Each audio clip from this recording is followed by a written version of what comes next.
Hello dear friends, welcome to Hindi by Birju sir YouTube channel. आप सब कैसे हो? आज मैं आप लोगों के बीच एक बेहतरीन क्लास लेकर आया हूं और इस क्लास के अंतर्गत चर्चा करने वाला हूं वर्ण पे। मित्रों, आज तक आप कई बार वर्ण पढ़े होंगे, लेकिन आज जो मैं वर्ण बताने जा रहा हूं ये जरा उससे हट के होगा। आपको लगेगा कि हाँ भाई, हमने अमुक चीज नहीं पढ़ी थी, तो आज मैं उसको बताने वाला हूं। साथियों, वर्ण पे लगभग 2 से 3 4 वीडियो बनेंगे, क्योंकि मैं टुकड़ा में करके पढ़ाऊंगा।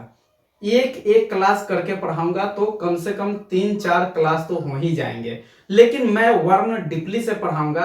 तो चलिए साथियों, शुरू करते हैं आज का बेहतरीन क्लास। देखिए, वर्णमाला और वर्णमाला के अंतर्गत हम सबसे पहले पढ़ेंगे क्या? वर्ण। वर्ण किसे कहते हैं? क्या है प्रश्न? क्या है? वर्ण किसे कहते हैं और आंसर क्या है? भाषा की सबसे छोटी इकाई। क्या? भाषा की सबसे छोटी इकाई जिसके खंड या टुकड़े नहीं किए जा सकते हैं, उसे वर्ण कहते हैं। देखिए, एक्चुअली ये जो परिभाषा है इसको बहुत से लोग जानते हैं और अधिकतर इसी परिभाषा को लोग पढ़ते हैं। वर्ण किसे कहते हैं? तो भाषा की वह सबसे छोटी इकाई जिसके खंड या टुकड़े नहीं किए जाते हैं, उसे वर्ण कहते हैं। लेकिन ये जो दूसरी परिभाषा है इसको जरा इससे कम स्टूडेंट जानते हैं, इसको कम लोग पढ़ते हैं। क्या है? भाषा की सबसे छोटी इकाई ध्वनि है। भाषा की सबसे छोटी इकाई क्या है? ध्वनि है, जिसे वर्ण कहते हैं। देखिए, बहुत बेहतरीन बात है मित्रों। सबसे पहले पूछा जाता था प्रश्न कि भाषा की सबसे छोटी इकाई क्या है, वहां मेरा आंसर हुआ करता था वर्ण। लेकिन नहीं, अब जरा चेंज हो गया है। अब आपसे पूछा जाएगा भाषा की सबसे छोटी इकाई क्या है, तो आपको वहां अपना आंसर ध्वनि को चूज करना होगा, क्योंकि भाषा की सबसे छोटी इकाई ध्वनि है।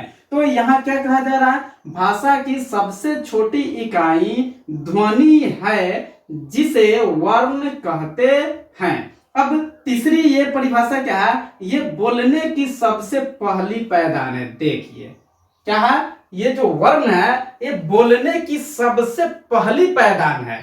तो मित्रों, हमने आपको यहाँ तीन तीन परिभाषा बताया, लेकिन ये जो है तीसरी जो परिभाषा है ये बोलने की सबसे पहली पैदान है। यानी जब हम कुछ भी बोलते हैं तो हमारे मुंह से क्या निकलती है? वायु निकलती है, ध्वनि निकलती है। तो उसी ध्वनि को हम क्या कहते हैं? वर्ण कहते हैं। ओके, जैसे अ, छोटी ई, छोटा ऊ, छोटी री, ये क्या है? ये वर्ण है। अब चलिए देखते हैं हम वर्णमाला किसे कहते हैं। तो देखिए मित्रों, वर्णों के समूह को वर्णमाला कहते हैं। क्या? वर्णों के समूह को वर्णमाला कहते हैं। और इसकी दूसरी परिभाषा क्या है? वर्णों के व्यवस्थित रूप को वर्णमाला कहते हैं। देखिए, वर्णों के व्यवस्थित रूप को वर्णमाला कहते हैं। जैसे क प्लस म प्लस ल बराबर क्या होगा? कमल। अ प्लस न प्लस आ प्लस र, यानी अ और न प्लस आ बराबर ना, और ये हो गया र। तो अनार यानी अनार हो गया।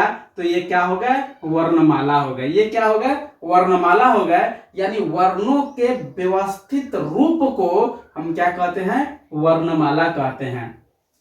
अब यहां देखिए, वर्णों के लिखित रूप को अक्षर कहते हैं। देखिए, बहुत बेहतरीन बात है। क्या? वर्णों के लिखित रूप को हम अक्षर कहते हैं और वर्णों के मौखिक रूप को हम ध्वनि कहते हैं। हमेशा आपसे प्रश्न पूछे जाते हैं, हम अक्षर किसे कहते हैं? तो वर्णों के लिखित रूप को हम अक्षर कहते हैं। और ध्वनि किसे कहते हैं? तो वर्णों के मौखिक रूप को ध्वनि कहते हैं। वर्णों के मौखिक रूप को क्या कहते हैं? ध्वनि। और वर्णों के लिखित रूप को क्या कहते हैं? अक्षर। ओके, अब चलिए देखिए यहाँ क्या है प्रश्न। वर्ण के कितने भेद होते हैं, या वर्ण कितने प्रकार के होते हैं? तो साथियों, वर्ण 2 प्रकार के होते हैं। वर्ण कितने प्रकार के होते हैं? 2 प्रकार के होते हैं। वो कौन कौन सा है? स्वर वर्ण और व्यंजन वर्ण। वर्ण 2 प्रकार के होते हैं, एक स्वर वर्ण और दूसरा व्यंजन वर्ण।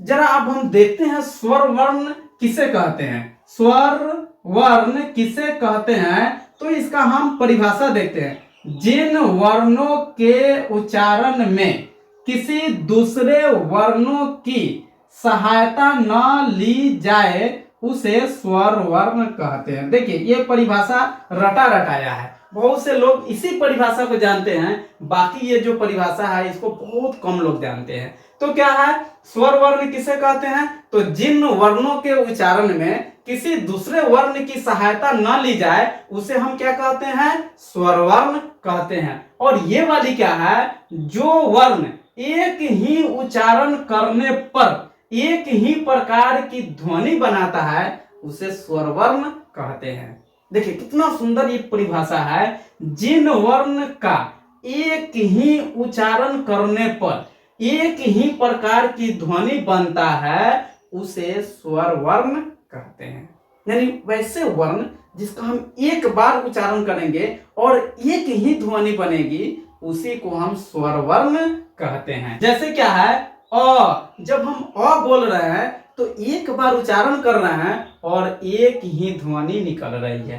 फिर क्या है ई, जब हम ई बोल रहे हैं तो एक बार बोल रहे हैं और एक ही ध्वनि निकल रही है। उसी प्रकार है ऊ, जब हम ऊ बोल रहे हैं तो एक बार बोल रहे हैं एक ध्वनि निकल रही है। ये री, जब हम री बोल रहे हैं तो एक बार ही ध्वनि निकल रही है। इसी को हम क्या कहते हैं? वर्ण कहते हैं। और देखिए प्राकृतिक स्वर क्या है? प्राकृतिक स्वर। प्राकृतिक स्वर, अब आपसे प्रश्न पूछा जा सकता है प्राकृतिक स्वर क्या है? प्राकृतिक स्वर क्या होते हैं? आपके बीच ऑप्शन होगा स्वर वर्ण, व्यंजन वर्ण, शब्द या वाक्य। तो आपका आंसर क्या होगा? साथियों इसको तो बहुत कम स्टूडेंट जानते हैं प्राकृतिक स्वर क्या है। प्राकृतिक स्वर के बारे में बहुत कम स्टूडेंट जानते हैं। यदि एग्जाम में यह प्रश्न आ जाए कि प्राकृतिक स्वर किसे कहते हैं तो हमको लगता है कि 70 से 80% स्टूडेंट जो है इसका सही जवाब नहीं दे पाएंगे। तो साथियों इसको जानना काफी जरूरी हो जाता है, काफी महत्वपूर्ण हो जाता है। प्राकृतिक स्वर क्या है? ये भी स्वर वर्ण के उदाहरण है। यानी प्राकृतिक स्वर के अंतर्गत अ, ई, उ, री आते हैं। यानी वैसे वर्ण जिसका एक बार उच्चारण करे और एक ही ध्वनि निकले उसे हम क्या कहते हैं? प्राकृतिक स्वर कहते हैं। अब चलिए देखते हैं नेक्स्ट। मूलतः स्वरों की संख्या 11 होती है। ठीक, हम सभी जानते हैं स्वर कितने प्रकार के होते हैं? 11 प्रकार का। कौन कौन सा? अ, आ, छोटी ई, बड़ी ई, री, ए, ओ, औ। ओके, लेकिन यदि अंग और अह अयोगवाह है को स्वरों के साथ जोड़ दिया जाए तो स्वरों की कुल संख्या 13 हो जाएगी। मित्रों अंग और अ जो अयोगवाह के अंतर्गत आते हैं ये भी एक स्वर ही है, लेकिन इसको हम लोग निगलेक्ट करके चलते हैं।